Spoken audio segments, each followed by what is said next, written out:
Listo. Ya chicos, entonces el día de hoy, semana 8, nos toca hablar sobre la atención al politraumatizado. Acá les voy a dar algunos cosas importantes que se deben aprender sí o sí para el final. Y otras cosas que es importante que se lo sepan, pero que no es tan importante que se lo aprendan de memoria para el examen. Lo primero que vamos a aprender hoy día es a diferenciar estos conceptos: trauma múltiple, politraumatizado y cinemática. A veces hay confusión en cuanto al politraumatizado y al trauma múltiple. El trauma múltiple es una lesión que va a tener una persona, pero como es múltiple, se va a dar en diferentes partes de su cuerpo. Por ejemplo, puede que tenga una fractura en la pierna, una fractura en el brazo, y ese ya sería considerado un trauma múltiple. Ahora, ¿qué lo vuelve un paciente politraumatizado? Un paciente politraumatizado es aquel que tiene una lesión, pero que tiene compromiso vital, es decir, que puede morir. Entonces, esa es la diferencia. Trauma múltiple no tiene compromiso vital, politraumatizado tiene compromiso vital. Entonces, esa es la diferencia, compromiso vital. Ahora, ¿qué es la cinemática? La cinemática es, dime Máximo. Sí, una pregunta. En el politraumatizado dijo que era un compromiso o una lesión, ¿verdad? Eh, pero, o sea, ayer en mi pasito me vino que un politrauma es un paciente con uno o más órganos lesionados, algo así. Yo puse verdadero y me salía que era falso. No sabría decir si estaba bien la pregunta o mala.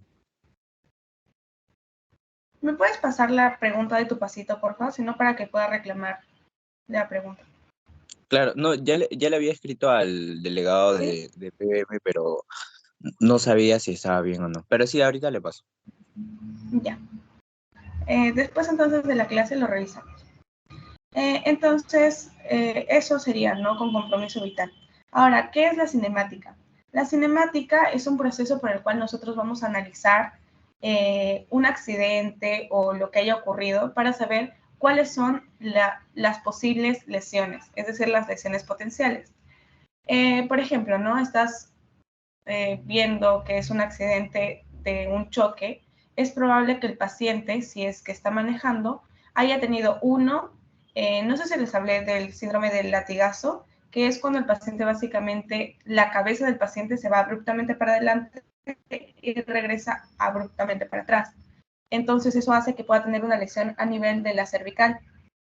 Entonces probablemente cuando nosotros veamos eso, probablemente tenga esta lesión. 1. Y 2 es que si es que está manejando, ya habíamos hablado en la sesión 5, que es probable que estas personas que estén manejando y hayan tenido un choque se hayan golpeado el tórax con el timón. Entonces pueden tener una fractura de esternón. Entonces, la cinemática nos va a ayudar más o menos a ver esto, ¿no? ¿Qué es posiblemente lo que tenga nuestro paciente y qué es lo que vamos a tratar en el paciente? Si es un choque y sabemos que puede haber fractura cervical, obviamente no lo vamos a transportar así nomás, sino que tenemos que inmovilizar la columna cervical. Ya habíamos visto eso en la semana 5. Entonces, si les preguntan, ¿la cinemática es empírica? No, no es empírica. Para eso ya tienes que tener un conocimiento teórico previo. Entonces, acá vamos a ponerle no empírica.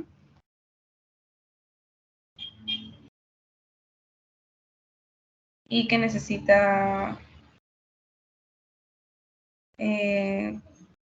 no sé, teoría previa.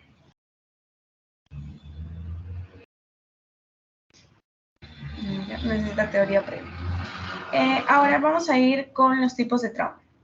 Vamos a encontrar 4 tipos de trauma que no he visto preguntas que vengan de esto, pero lo que yo les recomendaría es que se aprendan más, y no que se aprendan, ya habíamos visto en heridas, que básicamente vamos a tener, por ejemplo, heridas abiertas, cerradas, ¿no?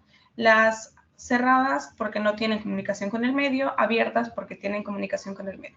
Las cerradas son ocasionadas por golpes, eh, y aquí he puesto transporte y ocupacional porque se dan en estos lugares, o sea, cuando de repente, lo mismo, estás manejando, por ejemplo, y te has fracturado el esternón, pero ya habíamos dicho que no es que salga el hueso en sí y haya una, por ejemplo, hemorragia externa, sino que va a afectar a los órganos que estén dentro. Entonces, ese sería un trauma cerrado, por ejemplo. Un trauma abierto generalmente tiene, bueno, no generalmente, tiene comunicación con el medio y se da por armas de fuego o armas blancas que hacen pues justamente que haya una comunicación directa con el medio. No solo armas, sino también puede ser, por ejemplo, que haya un derrumbe de una casa y que alguna, no sé, te haya aplastado la pierna y esa pues obviamente va a ser una herida abierta y va a tener comunicación con el medio, por lo tanto también sería un trauma abierto. Entonces, trauma cerrado no tiene comunicación con el medio, trauma abierto tiene comunicación con el medio. En quemaduras ya habíamos visto en la semana 6, causada por incendios, por una explosión, por un objeto en llamas, por un objeto caliente, por álcalis, por ácidos, y en ambientales por químicos, toxinas y radiaciones. Ahora, ¿cuáles son los factores morbimortalidad? Los factores que pueden... ¿A qué me refiero con morbimortalidad? Me refiero a que es más probable que el paciente muera. ¿Cuáles son estos factores? La naturaleza de la injuria. ¿A qué me refiero con naturaleza de la injuria? Es, por ejemplo, si una persona cae del 5º piso y una persona cae del 10º piso, es más probable que la persona que caiga del 10º piso muera a que la persona que caiga del 5º piso muera. Esos son los factores morbimortalidad. Los factores del huésped son la edad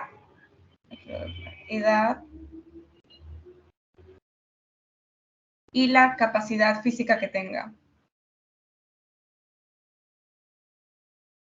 Capacidad o resistencia física que tenga. Del paciente, que tenga el paciente, ¿no? ¿Por qué? Porque, por ejemplo, en cuanto a la edad, un bebé y un anciano, o sea, los bebés y los ancianos son más probables que puedan morir a que muera una persona joven.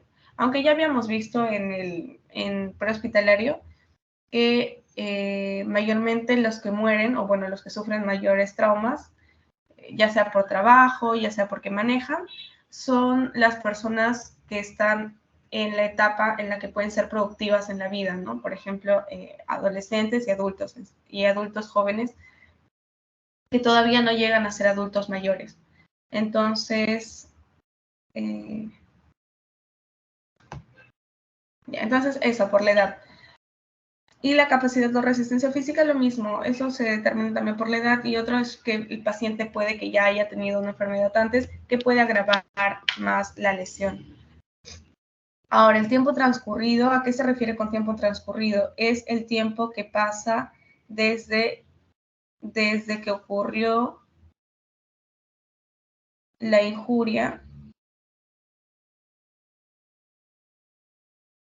hasta el momento en el que es atendido, hasta la atención.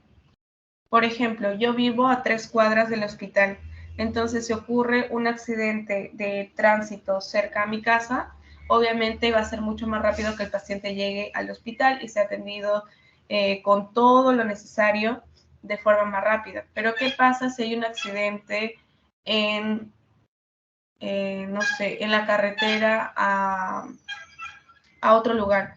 Es más lejana, entonces tendría que pasar a alguien, avisar que había un accidente, llamar ya sea a la policía, a los bomberos, a una ambulancia, a los que puedan llegar y después ser transportados.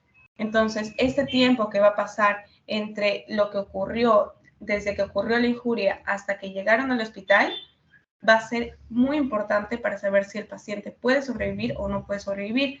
Es por eso que en este tipo de atención que se le va a dar al paciente, es muy importante que el transporte sea lo más rápido posible. Y otra es que la atención debe ser óptima, ¿no? Debe ser en un lugar en el que tenga todo lo necesario. Por ejemplo, no es lo mismo que se lleve a un hospital. Yo vivo cerca al Loaiza, por ejemplo, y es un hospital grande, donde si alguien se accidenta por acá, lo pueden llevar al Loaiza y ser atendido rápidamente. Pero hay personas, imagínense en un distrito alejado de la ciudad. Lo más cercano que hay es una posta. Y de todas maneras se necesita que se derive a otro hospital, pero de repente este hospital no es de tan alto nivel. Entonces tienes que derivarlo a otro hospital para que lo atiendan. Y en esa derivación tras derivación es ahí que se pierde tiempo. Entonces es probable que mientras más tiempo pierda el paciente, probablemente muera más rápido. Ahora, les iba a decir, creo que no lo puse, pero voy a apuntar aquí, el politrauma o el trauma es la causa del 20% de las muertes. Lo voy a hacer así para que se lo aprendan porque eso está en una pregunta del final. Entonces, por eso se lo pongo acá.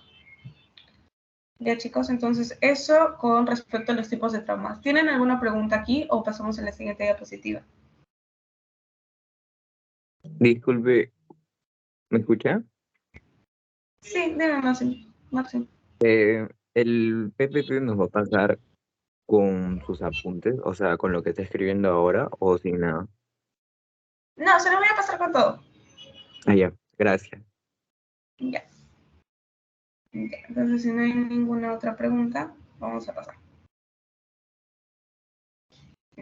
Ahora, la distribución trimodal con respecto a al tiempo de muerte que va a pasar con respecto a las afecciones o traumas que pueda sufrir un paciente, se van a dividir en, bueno, trimodal en tres, ¿no? En la primera etapa o inmediato, segunda etapa o precoz y tercera etapa o tardío. De aquí es importante que se aprendan el tiempo y lo más importante que se deben aprender es la segunda etapa o la etapa precoz, porque es ahí donde nosotros podemos hacer lo máximo posible como médicos. O sea, es la atención en la que tú puedes salvar más vidas. Mire, por ejemplo, en la primera etapa o la etapa inmediata, es que el paciente va a morir en los primeros minutos. Va a morir en los primeros segundos incluso, o hasta los 30 minutos se puede alargar. Y aquí no podemos hacer casi nada porque miren lo que puede que el paciente haya sufrido. Puede que haya sufrido una laceración cerebral, pero con exposición de la masa encefálica. Exposición de masa encefálica.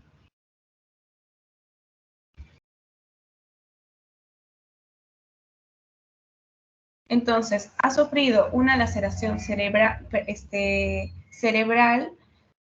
se nota su masa encefálica, no puedes hacer la gran cosa para poder salvarlo. Mucho menos si es que está alejado de la ciudad, no puedes llevarlo a un hospital de un alto nivel. Entonces, estas personas son las que mueren casi inmediato, pero quizás se pueda alargar hasta los 30 minutos.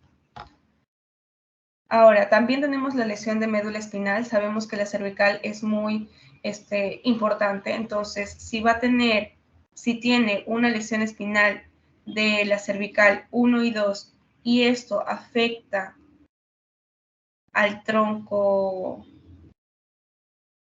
cerebral, entonces tampoco vamos a poder hacer la gran cosa. Quizás inmovilizarlo, tratar de transportarlo, pero estos pacientes son los que mueren rápidamente. No sé si han escuchado, pero llegan al hospital, por ejemplo, tal paciente y murió llegando al hospital. Es porque ha tenido una muerte en primera etapa o etapa inmediata. Puede haber tenido también una lesión cardíaca, pero no cualquier tipo de lesión cardíaca, sino una ruptura de aorta, por ejemplo. Ya sabemos que la aorta es una arteria muy importante, entonces la próxima semana vamos a ver hemorragias y van a notar que la arteria tiene una velocidad una velocidad mayor. Entonces, si una arteria se rompe, empieza a salir mucha sangre, mucha sangre, y es probable que ese paciente tenga una hemorragia muy severa. Entonces, es por eso que este tipo de personas mueren inmediatamente, sobre todo con la ruptura de aorta. Y puede también tener laceraciones abdominales, perdón. Esto con respecto a los órganos que tenemos en nuestro abdomen puede ser, por ejemplo, habíamos visto en la semana 5, creo, cuáles son los órganos más afectados. Los más afectados o mayormente afectados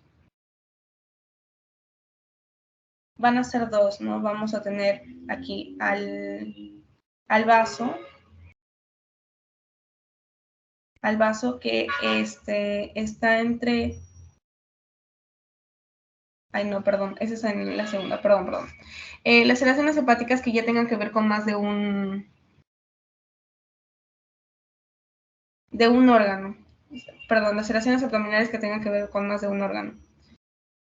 Que cuando solo es de un órgano lo vamos a ver en la muerte precoz o segunda etapa. Entonces, esas son las inmediatas. Es importante que se aprendan cuáles, a ver, de médula, ay, no quiero escribir, de médula y de lesiones cardíacas, y las lesiones cardíacas como la ruptura de la aorta.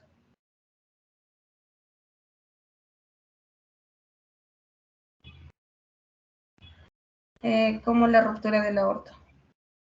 Ahora, ya sabemos, ya había mencionado que en la primera etapa, en la muerte inmediata, no podemos hacer mucho porque una ruptura de aorta, imagínense, no es que se pueda tratar en el mismo lugar, ¿no? Con una atención prehospitalaria.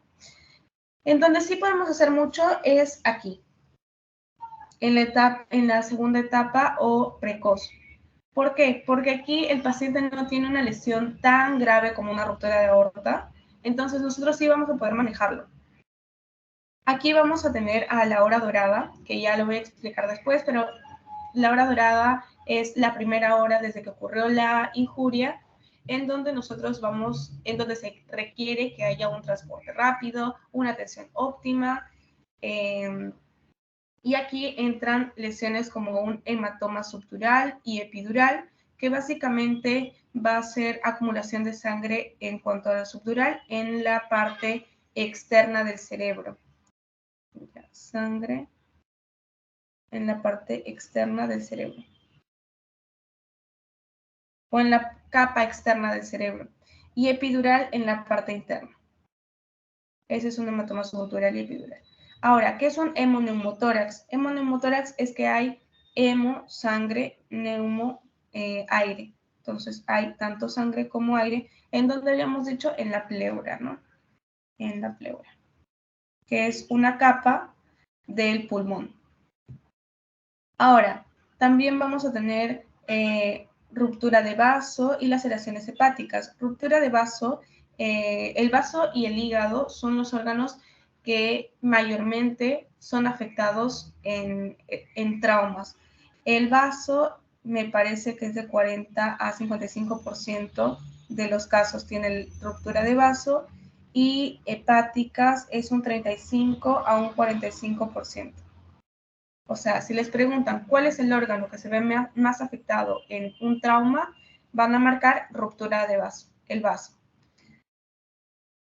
Y la fractura de pelvis, normalmente si te rompes un hueso, sí hay, puedes tener vamos a ver en un ratito cuánta sangre pierdes por cada fractura, pero la pelvis es un hueso que va a ocasionar que haya mucho sangrado. Puede llegar hasta una hemorragia de tipo 4, incluso. Hemorragia tipo 4. Entonces, la fractura de pelvis sí vamos a tener bastante cuidado con esta. Entonces, ¿qué se busca en la etapa en la segunda etapa o en la etapa precoz, que la atención sea rápida, que haya un traslado adecuado. ¿Por qué? Porque estos pacientes son los que potencialmente se pueden salvar. Ahora, ¿qué es la tercera etapa o muerte tardía? Es una muerte que se da después de días, semanas. El paciente queda, por ejemplo, vegetal y después de varias semanas tiene un fallo orgánico múltiple. ¿Qué es una falla orgánica múltiple?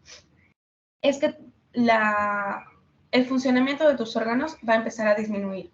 Empieza a disminuir el funcionamiento de los órganos hasta que llega un punto en el que, o sea, esto es tratable con atención, o sea, con tratamiento, pero llega un punto en el que ya no puede más el cuerpo y va a haber muerte por falla orgánica múltiple.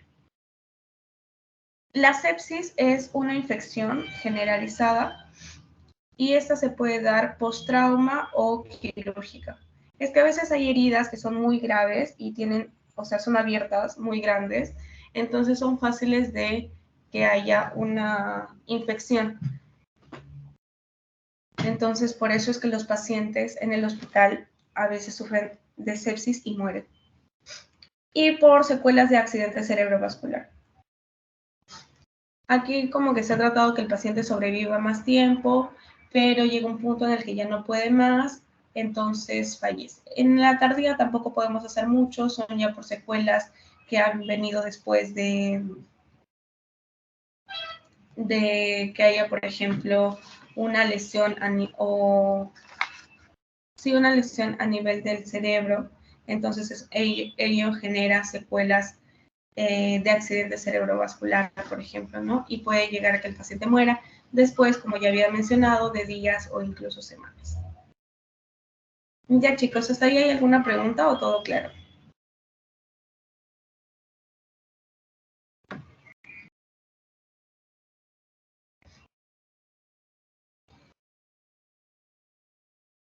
¿Todo claro, chicos?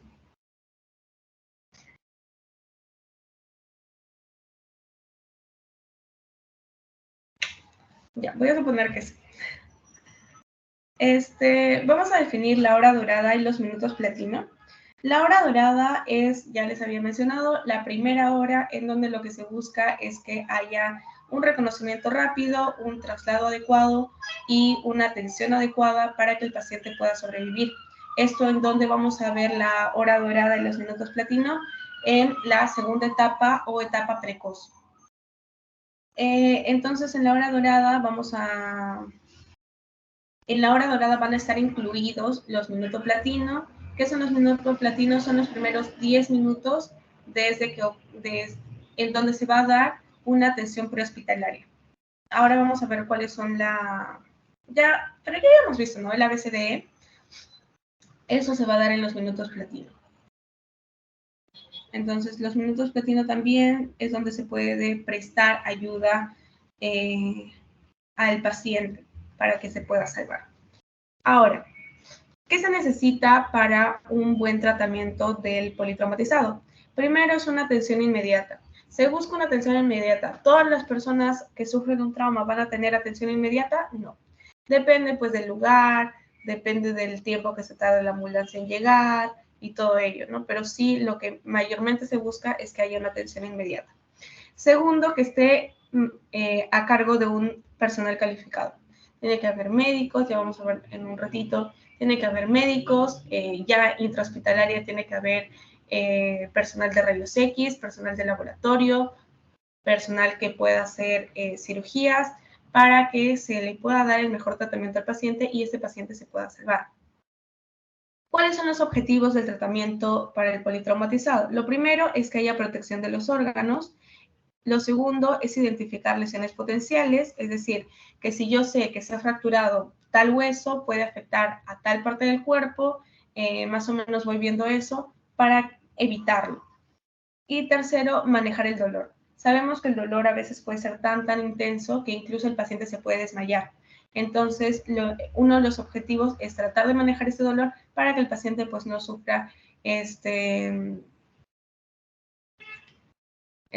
no se desmaye.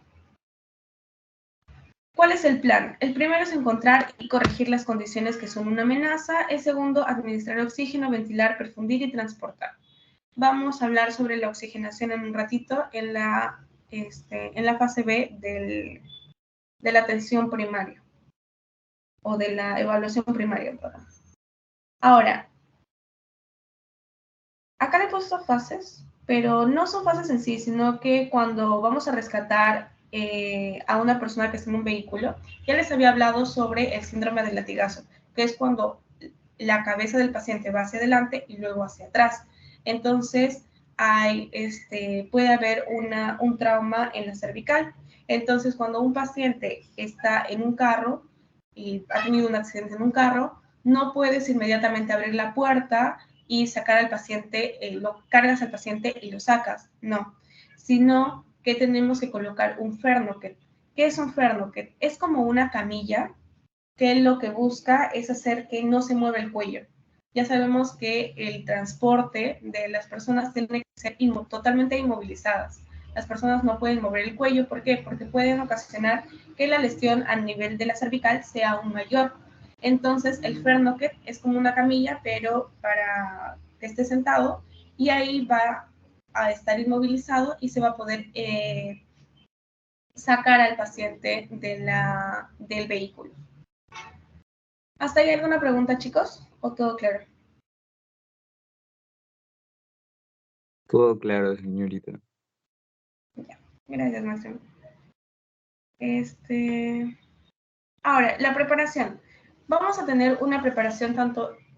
Ay, no sé qué pasó. Ya, vamos a tener una atención tanto prehospitalaria como intrahospitalaria. Prehospitalaria, primero lo que tenemos que hacer ya es informar al hospital.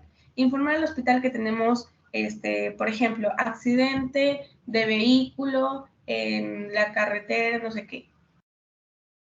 Entonces, tenemos que informar al hospital que lo vamos a llevar para que tenga una preparación intrahospitalaria para tener todo listo para cuando el paciente llegue, lo puedan atender y puedan tratar de salvar al paciente. Prehospitalaria también vamos a evaluar la vía aérea, ABCDE, tratamiento de shock por ya sea neurológico o hemorrágico, vamos a controlar las hemorragias, vamos a inmovilizar al paciente. Esto acuérdense, inmovilizar al paciente. Es muy importante inmovilizar al paciente, ya habíamos dicho el por qué. Es porque el paciente puede que tenga una lesión cervical y si no lo inmovilizamos, si no lo transportamos como si fuera un bloque duro, lo que va a pasar es que esa lesión en la cervical va a ser muchísimo peor. O sea, va a agrandar las cosas y lo que queremos es salvar al paciente, no tratar de empeorarlo. Y lo último es que el transporte tiene que ser pues rápido, tiene que ser óptimo, pero ya sabemos que eso no pasa. No pasa en la mayoría de casos, ¿no? Y por eso es que hay muertes de las personas. Ahora, en cuanto a la preparación intrahospitalaria, vamos a tener los preparativos para una adecuada resucitación. En cuanto a resucitación, no estamos hablando que el paciente, por ejemplo, se desmaye o muera tenga un paro, por ejemplo, y vamos a usar un resucitador, no, sino que se trata más que todo del tratamiento que se le va a dar al paciente. Primero hay que verificar que haya equipo necesario, ya sea material como también ¿cómo decirlo? O sea, el personal adecuado. Tiene que haber médicos, tiene que haber enfermeras, tiene que estar todos para que puedan atender al paciente. O sea, el equipo que se necesita para atender ya sea a 1, a 2, a 10 pacientes. Tiene que haber personal de laboratorio y de rayos X.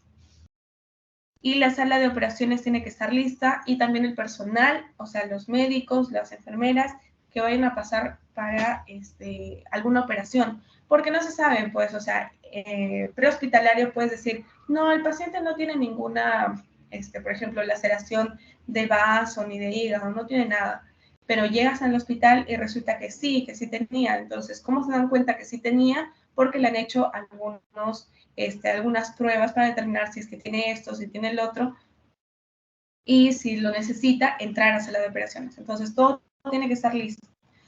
Y por último, las precauciones universales. ¿Cuáles son las precauciones universales? Lo que se tenía en el COVID, acuérdense de lo que se tenía en el COVID, que se tenía gorras, se tenía mascarilla, se tenía las batas que son desechables, guantes, eso es más que todo. Tanto estas precauciones universales no son solo para cuidar al paciente, sino también para que nosotros, como futuros médicos, nos protejamos de cualquier enfermedad. Y en lugar de nosotros también infectarnos, tratar de ayudar a las personas. ¿Preguntas hasta ahí, chicos? No, señorita. Gracias. Ahora, el triaje, básicamente lo que se trata es de seleccionar. Aquí vamos a tener dos tipos de triaje. Los triajes no siempre son los mismos. Primero es en desastres y segundo es en emergencia masiva. En desastres ya lo vamos a ver en la última semana, antes del final, que hay un tema exclusivo de desastres. Pero básicamente en los desastres, ¿a quién se va a tratar de salvar? A ver, imagínense que hay un terremoto. Entonces, no es que tú vayas a pedir una ambulancia y puedan venir 10 médicos a salvar a los pacientes. Entonces, no se tienen muchos recursos. Entonces, en los desastres se va a tratar de salvar a los pacientes que tengan mayor probabilidad de vivir, tengan mayor probabilidad de sobrevivir y que se usen los menos recursos posibles porque no se tiene todo lo necesario. Entonces, en los desastres vamos a salvar a las personas que tengan mayor probabilidad de morir. Y la emergencia masiva se va a salvar a los pacientes que tienen peligro de vida y lesiones múltiples. Eso es en una emergencia masiva. En desastres, a los que tienen mayor probabilidad de vivir. En la emergencia masiva vamos a salvar a los que tienen peligro de vida y necesitan una atención inmediata. Ahora, por ejemplo, en desastres, el COVID fue un desastre. Y no sé si han escuchado, pero salían personas a decir que a sus familiares los habían desconectado, o sea, les habían sacado el oxígeno para ponérselo a otra persona. Esto básicamente fue por justamente esto, porque se tiene que salvar a los pacientes con mayor probabilidad de sobrevivir. ¿A quienes se les quitaba el oxígeno? Lamentablemente se les quitaba a las personas que eran ancianas, porque tenían, por ejemplo, 80 y tantos. ¿Por qué? Porque a comparación de un joven de, por ejemplo, 23 años, obviamente se va a preferir que, tiene más posibilidad de vivir ese joven de 23 años que un ancianito de 83 años.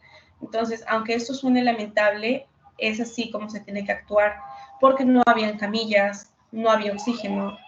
Entonces, era un desastre en donde no teníamos los recursos necesarios para atender a toda la población que estaba con COVID. Entonces, se tenía que atender a los que tenían más probabilidad de sobrevivir, que eran los jóvenes. Acá les he puesto una tablita, que en realidad esta la vamos a aprender cuando, o sea, sí o sí se van a tener que aprender, pero cuando estemos en la semana 12. Igual se lo he puesto aquí para que más o menos tengan una idea. En el triaje para desastres se va a dividir en 4, en rojo, amarillo, verde y negro. El rojo son las personas que tenemos que atender rapidísimo. Van a ser pacientes críticos que van a tener potencial de recuperación, o sea, se pueden recuperar, pero que necesitan una atención inmediata. Amarillo va a tener una prioridad 2, es decir, que si ya atendiste a todos los rojos, vas a pasar con los amarillos. Los amarillos van a ser pacientes que tengan lesiones ciertamente graves, pero que no sean tan graves que necesiten una atención inmediata como son los rojos. Y prioridad 3 vamos a tener a los verdes, que son pacientes que van a tener lesiones leves, que incluso, vamos a ver, les adelanto, que incluso los verdes en desastres pueden ser personas que te pueden ayudar a ir viendo si hay más personas heridas. ¿Por qué? Porque esos pacientes, por ejemplo, puede que tengan una fractura de tobillo, puede que se haya fracturado el brazo, pero no una lesión mayor. Y negro, a estos pacientes ya no los vamos a atender. Son pacientes que tienen lesiones mortales, por ejemplo, una ruptura de aorta, entonces ya no los vamos a atender porque probablemente no se salven y hay un montón de personas que necesitan nuestra atención. ¿Ya, chicos, hasta ahí claro?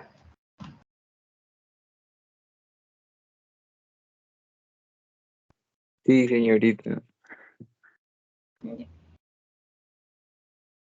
Ahora vamos a ir con la evaluación primaria. Aquí ya vamos a ver el ABCDE.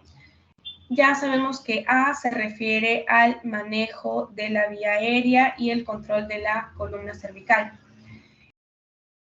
Bien, vamos a ver que va a haber, por ejemplo, tenemos que notar si es que el paciente está teniendo una obstrucción de vías aéreas. Entonces, ¿por qué se puede dar esta obstrucción de vías aéreas? Puede ser por la lengua. La lengua es, por ejemplo, cuando el paciente está inconsciente, la lengua tiende a relajarse, va hacia la parte de atrás y obstruye las vías aéreas. Puede ser por la dentadura, puede ser por vómitos, sangre y objetos extraños. También puede que no haya una vía aérea permeable porque hay una fractura en la cara.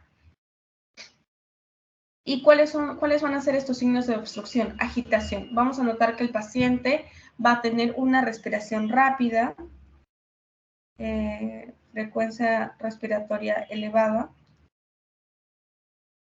Vamos a tener una alteración del estado de conciencia. A ver, si la vía aérea está obstruida, no va a entrar aire. Si no entra aire, ya sabemos que no va a haber ventilación, es decir, intercambio gaseoso a nivel de los alvéolos.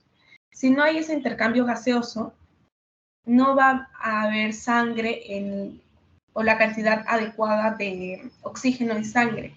Y por el contrario, va a haber mayor cantidad de CO2. Entonces, esto va a hacer que no llegue suficiente oxígeno al cerebro y por lo tanto van a haber alteraciones de conciencia. Incluso el paciente puede llegar a estar inconsciente gracias a esta o debido a esta obstrucción en cuanto a las vías aéreas. Ya, entonces, alteración del estado de conciencia, lo voy a colocar acá.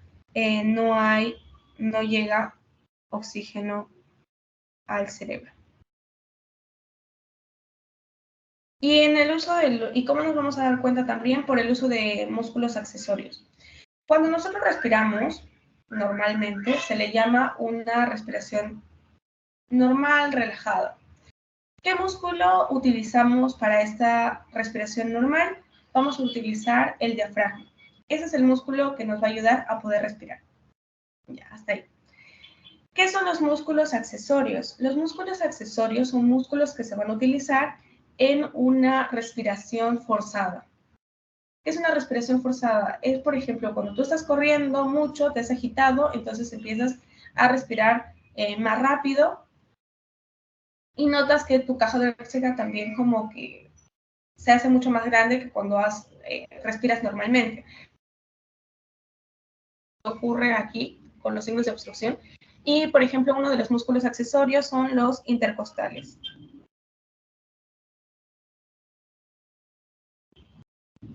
Los intercostales.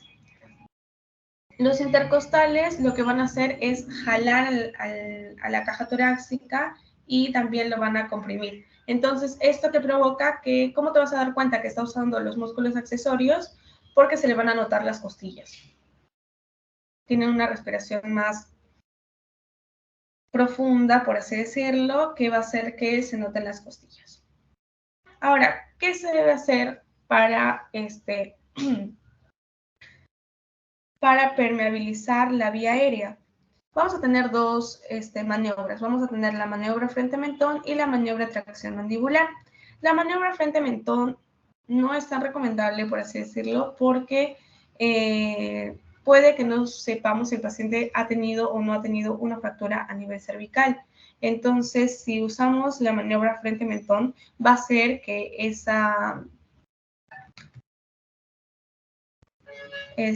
va a hacer que esa fractura a nivel de la cervical sea mucho mayor.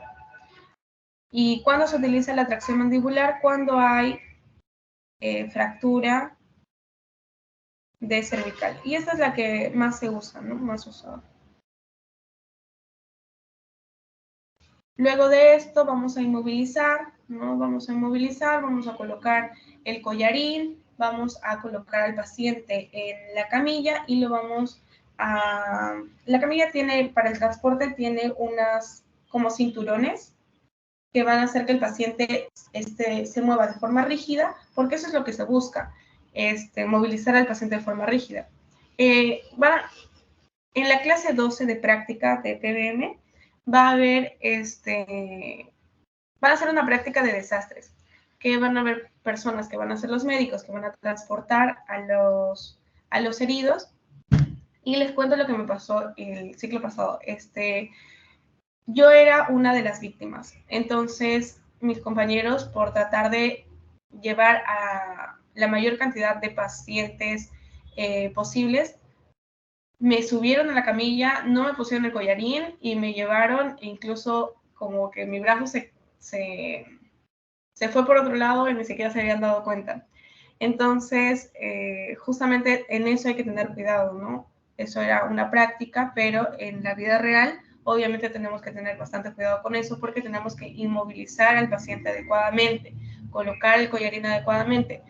Lo que se busca no es llevar a la mayor cantidad de pacientes posibles, lo que se busca es tratar de salvar a los pacientes.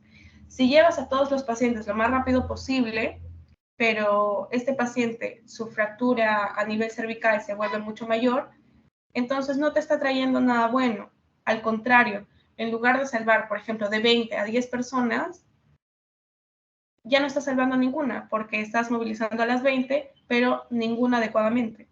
Entonces, por eso es que es importante la inmovilización cervical. E inmovilización de todo el cuerpo en sí. ¿Tienen preguntas, chicos? No, señorita, quedó todo claro. Gracias, Maxi. Ya, vamos a ir con la B. Ya. La B, que es la respiración y la ventilación. Ya habíamos visto la diferencia de respiración y ventilación. Respiración, que el aire entre, ventilación, que haya intercambio gaseoso. Lo que se busca en esta etapa de la evaluación primaria es que haya oxigenación. La meta terapéutica es 94, pero quiero explicarles que los primeros minutos, lo voy a poner por acá, los primeros minutos, lo que se busca es tener 100% de oxigenación. Y después ya que el paciente llegue a 94. ¿Qué vamos a hacer aquí? Inspección. En cuanto a inspección, vamos a ver frecuencia respiratoria. Ya saben que lo normal es de 12 a 20. Vamos a ver la profundidad. ¿Y esto cómo nos damos cuenta nuevamente? Porque de acuerdo a si se notan las costillas o no se notan las costillas. Es importante ver eso. Eso nos va a indicar la profundidad de la respiración. Otra cosa también es la simetría del tórax. Habíamos hablado en atención prehospitalaria que vamos a dividir el tórax por la mitad. Y vamos a notar si el pulmón derecho y el pulmón izquierdo están moviéndose simétricamente. Si es que uno se mueve y el otro no se mueve, probablemente haya un hemo o un neumotórax. Entonces, por eso es tan importante ver la simetría del tórax. La palpitación para ver probablemente un enfisema subcutáneo. ¿Qué es un enfisema subcutáneo? Es aire en el tejido.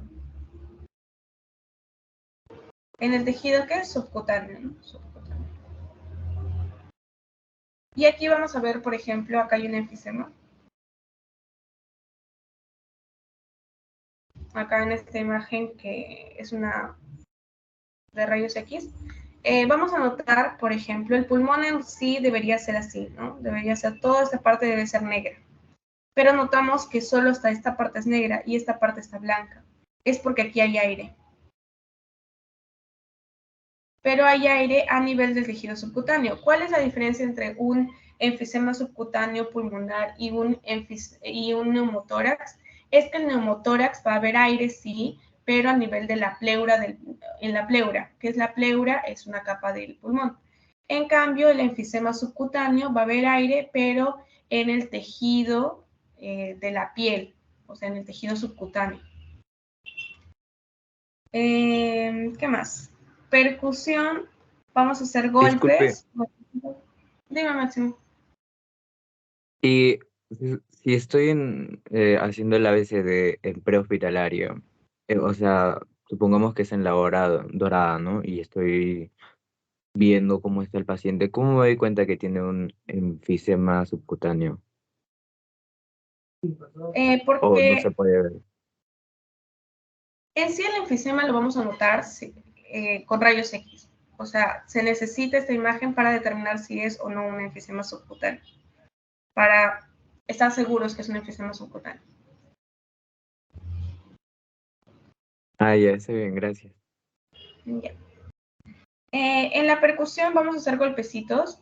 No sé si han visto, pero cuando van al médico, en sí no solo bebés, sino también personas adultas, como en el abdomen, cuando tienen dolor abdominal, les presionan con una mano y les hacen golpecitos con la otra. Eso es para ver si tienen, por ejemplo, gases, ¿no? Pero en este caso se hace eso, lo mismo, para reconocer los sonidos que hay a nivel del, sobre todo en el quinto espacio intercostal. Para eso se hace la percusión, a nivel del quinto espacio intercostal, para reconocer sonidos. Y la auscultación, vamos a notar si hay ruidos respiratorios o ausencia de ellos. Dependiendo de los ruidos respiratorios que haga o no haga el paciente, o si hay una ausencia de ellos, vamos a poder notar si es un neumotórax.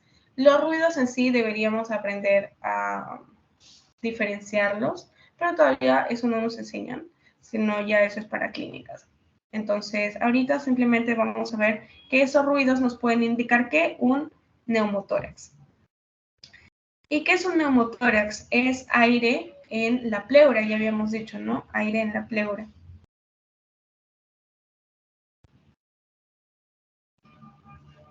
En la pleura. ¿Y cuál es el tratamiento para este neumotórax? En el segundo espacio intercostal de, obviamente, las costillas, hay una aguja especial para este tratamiento. Se le coloca 90 grados en ese espacio, en el segundo espacio intercostal, y el aire va a empezar a salir. Entonces acá voy a poner aguja 90 grados. Obviamente es una aguja especial, no es una aguja de inyectables. Y un hemotórax masivo, ¿qué es? Un hemotórax es sangre en la pleura.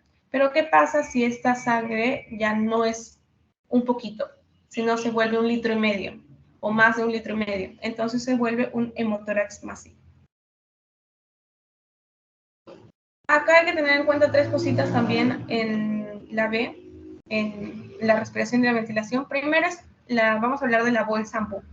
Esta bolsa, que seguramente lo han visto en la práctica de PBM, tiene como para la cara y se presiona y empieza a salir el aire. Eso es lo que, gracias a la bolsa AMBU ya no se hace la respiración boca a boca, porque esta es más efectiva. Tiene una capacidad de 1.600 centímetros cúbicos y hay que tener cuidado con la insuflación. Hay que tener cuidado con la insuflación y cómo evitamos que haya una insuflación, porque acá nos da el volumen recomendado. El volumen recomendado es de 6 a 7 centímetros cúbicos por kilo. Ya habíamos hecho ejercicios antes del parcial, pero por ejemplo, nuevamente lo hacemos. Si tenemos un paciente que pesa 50 kilos, entonces tenemos que multiplicarlo por 6 y por 7 para más o menos saber cuál es el volumen que se le va a aplicar. En este caso sería entre, no me alcanzaba el espacio, ya, entre 300 y 350 centímetros cúbicos, ¿no? Aproximadamente. Ejercicio sencillo de esto no les va a venir, pero por si acaso. Ya, ahora vamos a ver la diferencia entre cánulas nasofaringeas y las cánulas orofaringeas. Ya, las cánulas nasofaringeas, como su propio nombre lo indica, se colocan por la nariz. Estas cánulas nasofaringeas ayudan para la ventilación, por si hay una obstrucción, por si hay, por ejemplo, una fractura en cuanto que comprometa la boca y no se pueda aplicar una cánula orofaringea. Cuando también se aplica una cánula nasofaringea, cuando el paciente está consciente. ¿Por qué? Porque el paciente que está consciente va a tener reflejo nauseoso. Entonces, si tiene ese reflejo nauseoso, no se le va a poder aplicar una cánula orofaringea. Entonces, aquí vamos a colocar que se coloca en pacientes conscientes y que está contraindicado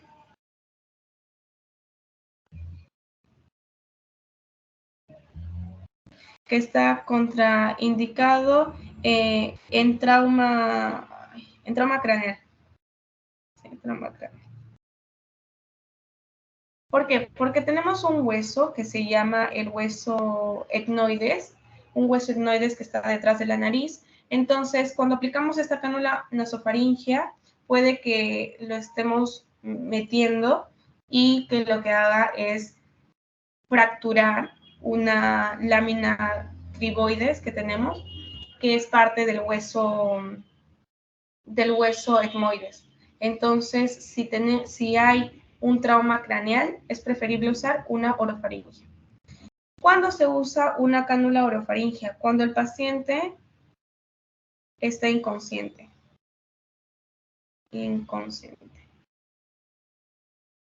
¿Por qué? Porque cuando está inconsciente, el paciente no tiene reflejo nauseoso. Entonces, por eso se usa estas cánulas orofaringeas.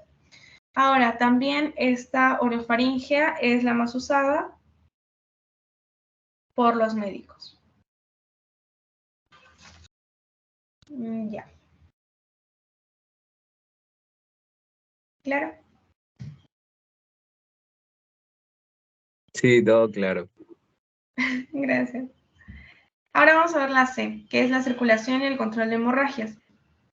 Lo que más vamos a evaluar en cuanto al control de hemorragias es el estado de conciencia. Mientras un paciente pierda más sangre, va a llegar un punto, si está en ya una hemorragia tipo 4, que va a perder el conocimiento. Lo segundo es el pulso. Ya sabemos que la frecuencia respiratoria, cardíaca normal, ¿de cuánto es? De 60 a 100. El llenado capilar. ¿Cuál es el llenado capilar? Si ustedes pongan su mano así y presionen esta parte de la uña. Lo presionan y se vuelve blanco. Cuando sacan su dedo, su uña debe volver a su color normal en menos de 2 segundos. Si no vuelve a su color normal, entonces algo está mal. Y también hay que tener en cuenta el color y la temperatura de la piel. Si un paciente está pálido, está frío, obviamente es porque está perdiendo mucha sangre. Ahora, la presión. Ya les había dicho que, pues, si hay un accidente, no vas a sacar tu tensiómetro y vas a empezar a tomar la presión de cada persona, porque lo que se quiere es que la evaluación primaria sea rápido, debe ser en 90 segundos. Entonces, la presión se va a poder determinar gracias al pulso.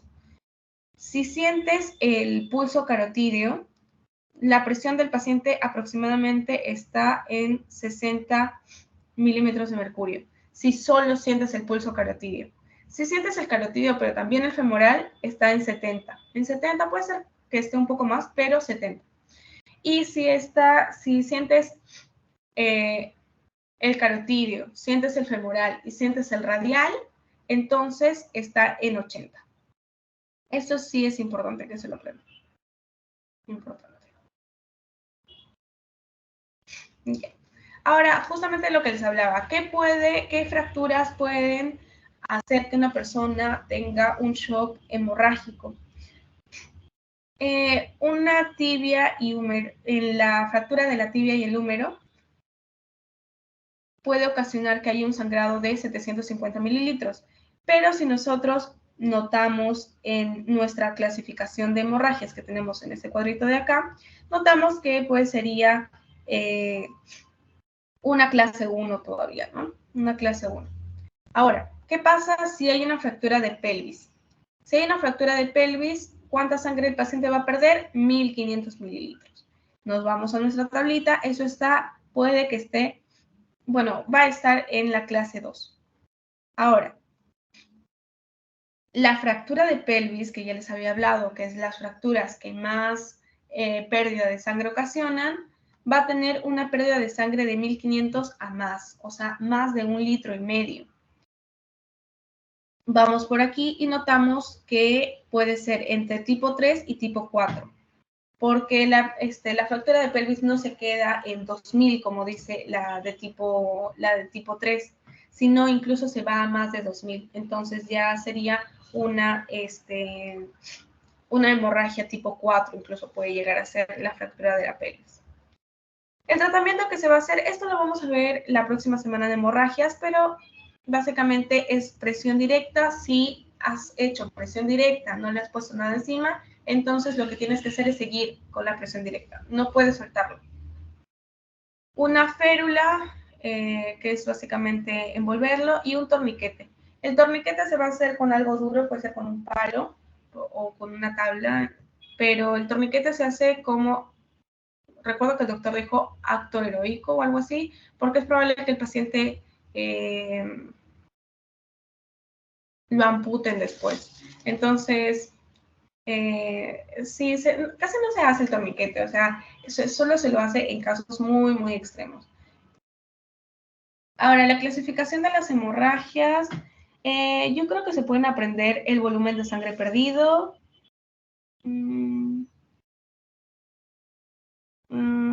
presión. Presión no, yo creo que la presión lo van a poder saber con esto que ya les había dicho acá. Ay, ya. Con lo que ya les había dicho acá. El pulso sí, es importante. El llenado capilar también, como les decía, ¿no? En la clase 1, que es donde pierdes menos sangre, o donde el paciente pierde menos sangre, el llenado capilar, esto, va a ser normal, pero mientras la clase, o el tipo de hemorragias aumenta, por ejemplo, en el tipo 4, ya el llenado capilar ni siquiera es detectable. Lo presionas y ni siquiera los deditos, o sea, las uñas están rosadas. Entonces ya no es detectable. Y yo creo que la frecuencia respiratoria. Entonces, apréndanse la pérdida de sangre, el pulso, el llenado capilar y la frecuencia respiratoria. La diuresis, extremidades, no son tan importantes. Ya. Ahora, en cuanto a D y E, es lo más fácil. De las 5, son las más fáciles. El déficit neurológico ya habíamos dicho que lo vimos también en la semana 5. Dime, Máximo. En caso de una hemorragia interna, ¿qué se debería hacer? Si yo detecto que hay una hemorragia La interna hemorragia que... interna se trata en el hospital. No puedes hacer mucho prehospitalario, la verdad. Porque ya, por y si- ejemplo, si es una laceración de vaso o una laceración hepática, entonces el paciente necesita ser operado. Entonces eso no lo podemos hacer prehospitalario. Entonces, si supongamos de que tiene un órgano vital, tiene una hemorragia en ese órgano interna, eh, ya lo doy por muerto, mejor dicho, porque hasta llegar al hospital ya se murió. Sí, puede ser que sí. O sea, si que el hecho de que no llegue la ambulancia y lo trasladen de forma lenta sea lejos, la hemorragia interna no lo vas a poder tratar. Lo que puedes hacer es tratar una hemorragia externa porque lo puedes presionar, puedes aplicar un torniquete, pero en hemorragia interna no. Ah, ya está bien, gracias. Ya. Ahora, en D es déficit neurológico. ¿Cómo se ocasiona el déficit neurológico? Es porque el oxígeno no ha llegado al cerebro adecuadamente, no está llegando el oxígeno adecuado al cerebro, por lo tanto, el paciente va a empezar a tener, por ejemplo, ¿no? Ya no puede que ya no responda ni a estímulos dolorosos, ni emite sonidos y ni siquiera tiene movimiento en las extremidades. Entonces, eso según la escala de Glasgow tendría un 3, ¿no? Un 3 que es lo mínimo y un máximo que sería un 15, que es un paciente que está normal todavía, incluso si es desastre, lo puedes poner como verde. El déficit neurológico es 1 porque ha habido obstrucción de vías aéreas, 2 porque hay alguna hemorragia. Acá he puesto la clasificación cuando se considera severo, moderado y leve. Leve cuando es de 13 a 15, 15 es lo máximo, así que de 13 a 15 se considera leve, moderado de 9 a 12 y ya severo menos de 8. Si el paciente tiene menos de 8, imagínense, tiene un 3, ya no, o sea, ya está inconsciente, y si ya tampoco tiene, por ejemplo, pulsaciones, ¿no? Su pulso está bajo, en un desastre, después lo vamos a ver en la última clase, como les había dicho, ya le pones negro, porque ya no puedes hacer nada, lamentablemente. Y en cuanto a la exposición, lo que se quiere es quitar la ropa, ¿para qué? Para evaluar justamente si tiene alguna hemorragia interna, si tiene una hemorragia que no nos hemos dado cuenta, si tiene alguna fractura. Esto para avisar en sí al hospital, porque como le decía Máximo, no puedes hacer nada en la atención prehospitalaria. Entonces exploras, ¿no? Por ahí si tiene algún tipo de hemorragia y luego, o sea, esto se tiene que hacer súper rápido. En realidad todo lo que hemos hablado del ABCDE se hace en 90 segundos. Pero obviamente no es que tú lo haces en 90 segundos y ya no vuelves a revisar el paciente. Hay pacientes que, por ejemplo, están teniendo una hemorragia y tú dijiste, bueno, si la hemorragia está leve, no pasa nada. Y después regresas y el paciente está muerto. Entonces, se debe hacer cada cierto tiempo. Y luego de ya haber explorado todo eso, vamos a abrigarlo porque queremos evitar la hipotermia en el paciente. Entonces acá hay un señor que está abrigando a su paciente.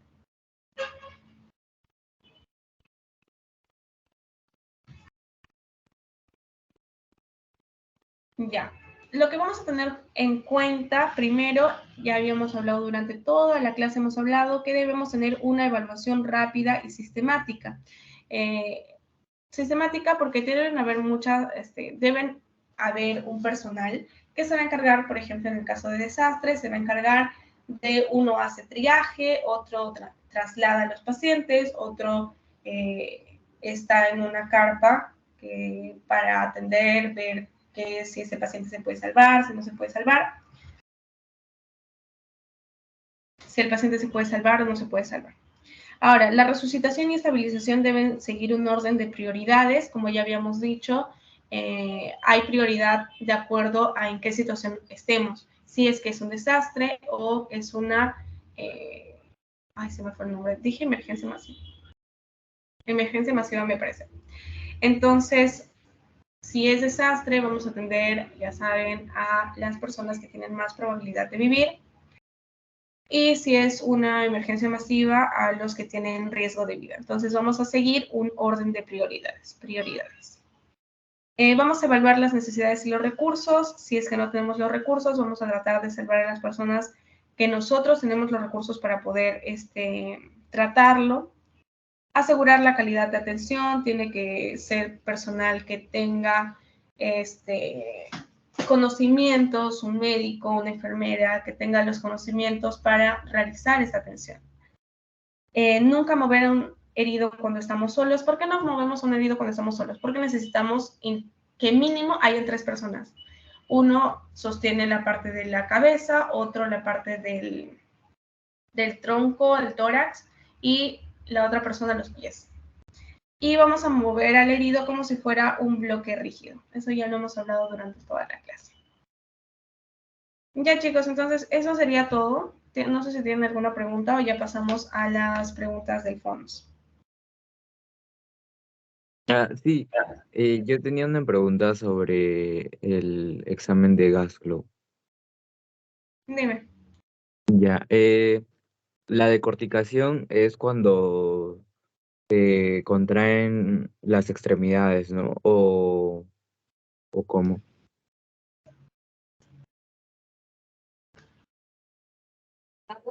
No te escuché muy bien, ¿me puedes repetir, por favor?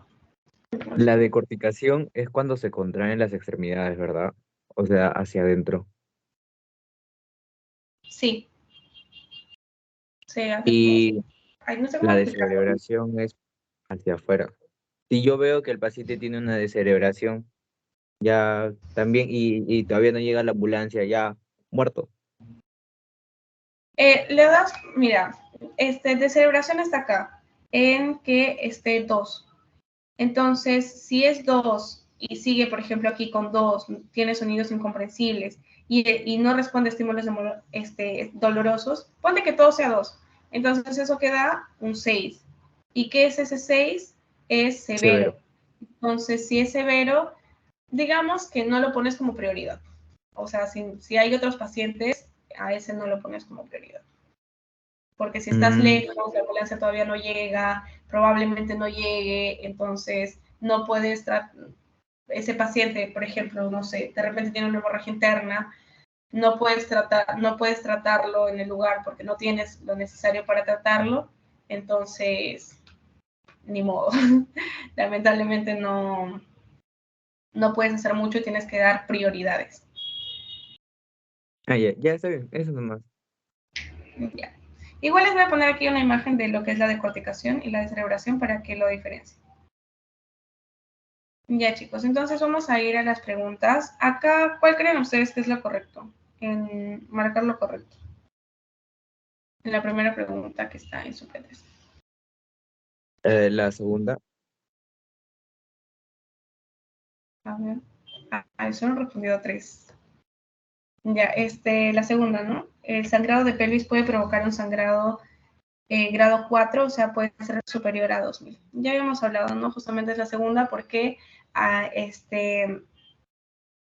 la pelvis en realidad supera el 1,5 litros de pérdida de sangre y ya les había dicho que puede ser un tipo 3 o un tipo 4 de sangrado.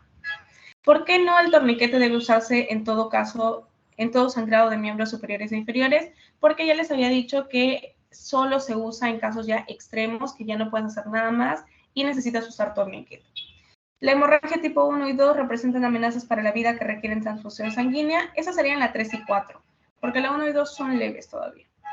El fémur puede sangrar entre 350 a 1 litro. El fémur es 1,5 litros, ¿no? Ay. Sí, es 1,5 litros. Entonces acá hay que ponerle 1,5 litros. Ya. Y un sangrado clase 1 amenaza la vida del paciente. Un sangrado clase 1 es el más leve, en realidad no amenaza al paciente. Lo que más amenazaría sería tipo 3, tipo 4. Más el tipo 4. Un ratito, por favor.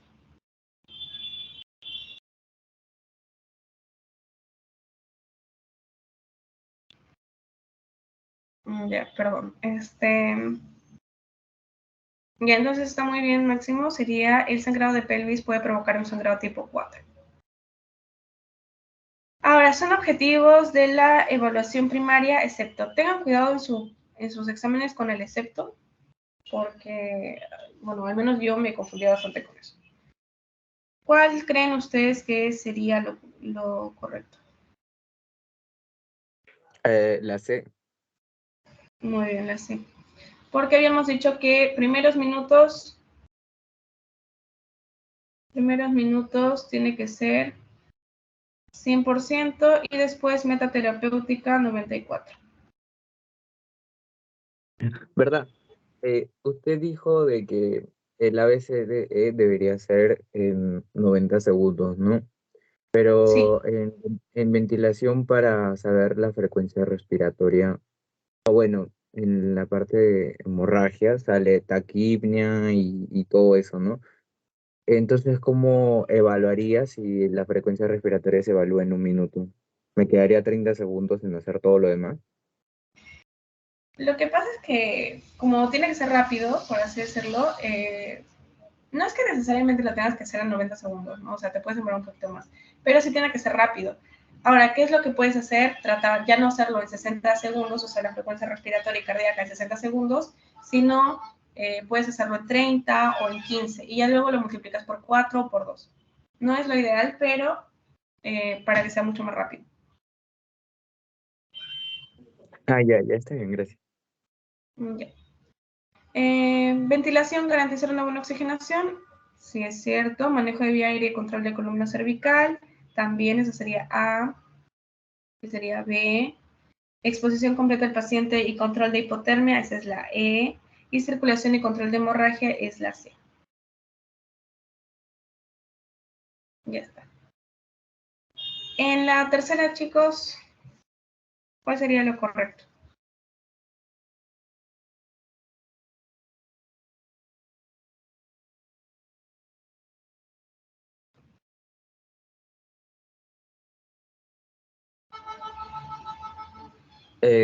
Sería la D, pero no sé si existiría ahora Platinum porque salía minutos de platino.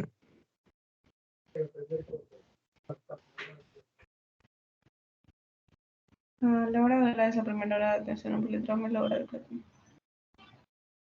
Ah, sí, me equivoqué. Aquí debe ser los minutos de platino.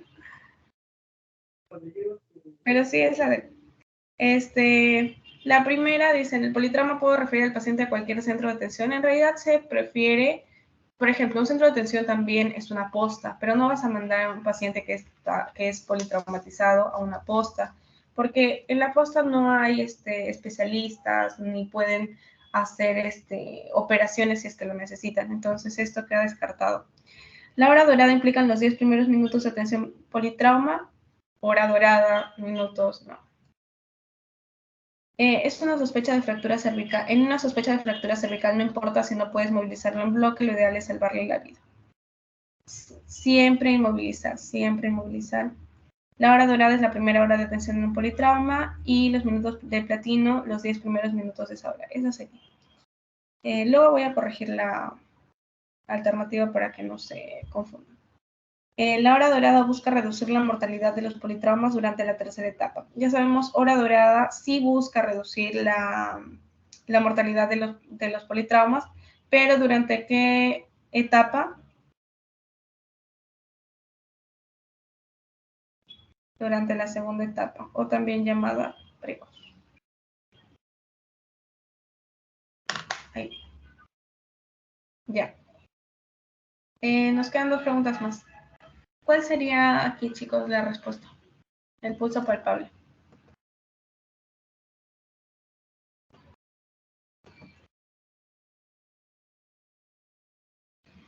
Creo que era 70, sí, no, porque era 60 tibias, 70 creo, ¿no? Y 80, ay, no me acuerdo, 70 creo que era, ¿no?